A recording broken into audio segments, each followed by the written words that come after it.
Assalamualaikum warahmatullahi wabarakatuh. Shalom, salam sejahtera bagi kita semua. Om Swastiastu, Namo Buddhaya.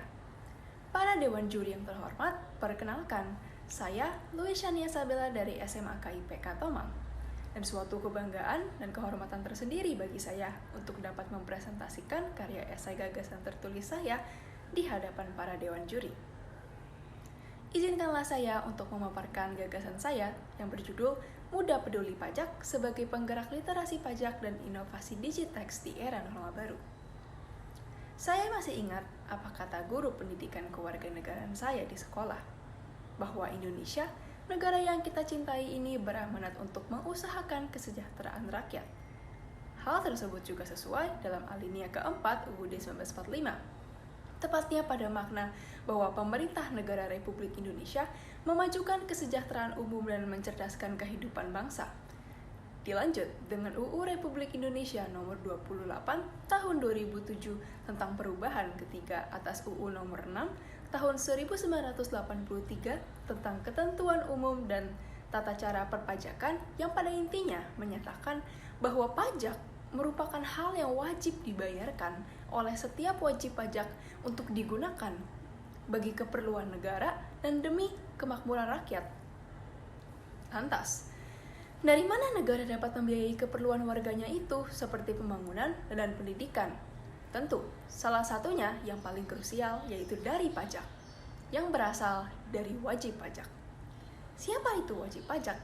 Adalah kita sebagai orang pribadi atau badan meliputi pembayar pajak, pemotong pajak, dan pemungut pajak yang mempunyai hak dan kewajiban perpajakan sesuai dengan ketentuan peraturan perundang-undangan. Pajak telah berkontribusi besar bagi pendapatan Indonesia, melebihi sektor migas maupun non-migas. Namun sayangnya, menurut World Bank, penerimaan pajak Indonesia paling rendah dibandingkan negara-negara Asia dan G20 lainnya. Data lainnya oleh International Monetary Fund juga menunjukkan bahwa perbandingan penerimaan pajak per produk domestik bruto atau rasio pajak Indonesia hanya sebesar 11,3% yang seharusnya bisa mencapai 21,5%. Hal ini disebabkan oleh rendahnya pengetahuan dan literasi pajak, seperti contoh pada Kabupaten Kota Waringin Timur, di mana wakil bupatinya sendiri yang menyatakan bahwa masih banyak warganya yang rendah literasi pajak. Ditambah dengan data menurut Menteri Keuangan Republik Indonesia Sri Mulyani yang menyatakan bahwa hanya 1 dari 10 orang kerja yang terdaftar sebagai wajib pajak dan hanya 1 dari 20 wajib pajak tersebut yang patuh membayar pajak. Sehingga kita dapat simpulkan bahwa situasi ini menggambarkan kondisi perpajakan Indonesia yang sangat belum maksimal, sehingga perlu urgensi keterlibatan semua pihak, termasuk generasi muda seperti saya maupun teman-teman lainnya untuk memperbaiki keadaan ini.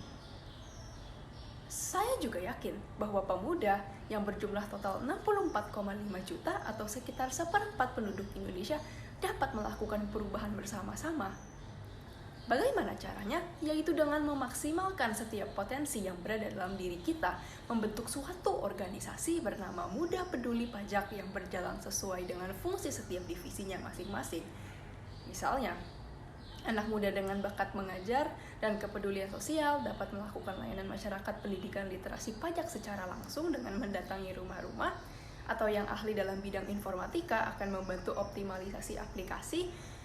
Begitu juga pemuda yang berbakat dalam bidang desain atau kepenulisan untuk menuangkan bakatnya dalam bentuk media informasi, poster, dan artikel sekaligus berkontribusi bagi orang-orang di sekitar kita. Organisasi ini akan bersama-sama meningkatkan literasi dan pelayanan pajak di Indonesia, dimulai dari skala yang terkecil seperti dalam tingkat sekolah ataupun universitas, kemudian diperluas skalanya sampai ke tingkat nasional. Organisasi ini juga yang akan turut bekerja sama dengan berbagai pihak dan akan mengoptimalkan upaya perpajakan dari berbagai bidang. Mari kita masuk ke program pertama, yaitu untuk meningkatkan literasi pajak dengan penyuluhan kepada masyarakat sekitar, terutama mereka yang masih minim edukasi, baik secara luring dilakukannya, yaitu dengan mengunjungi pemukiman di desa-desa terbelakang dan sebagainya, maupun secara daring, yaitu dengan menjangkau generasi muda lainnya di jejaring sosial. Pemahaman masyarakat akan konsep pajak yang dianggap mengikat dan memaksa ini yang perlu kita ubah menjadi konsep pajak berupa sesuatu yang merupakan kewajiban kita yang diperuntukkan bagi kesejahteraan bersama, seperti untuk pembangunan infrastruktur, pendidikan, kesehatan, dan sebagainya yang untungnya akhirnya jatuh terhadap kita juga. Seperti pada 20% dari total APBN yang dialokasikan pada sektor pendidikan di tahun 2021, sedangkan pajak merupakan salah satu sumber pendapatan terbesar APBN. Jadi, siapa yang mendapat untungnya kalau bukan kita? Organisasi muda peduli pajak juga dapat bekerja sama dengan media televisi, koran, majalah, podcast, dan radio dari skala lokal, institusi di sekolah sampai nasional. Dan jika memungkinkan, organisasi ini akan bekerja sama dengan Direktorat Jenderal Pajak maupun Kementerian Komunikasi dan Informatika untuk mengoptimalisasi penerimaan pajak dari sisi literasi maupun akses pembayaran. Jadi ketika sudah besar dan banyak peminatnya, organisasi ini juga akan lanjut.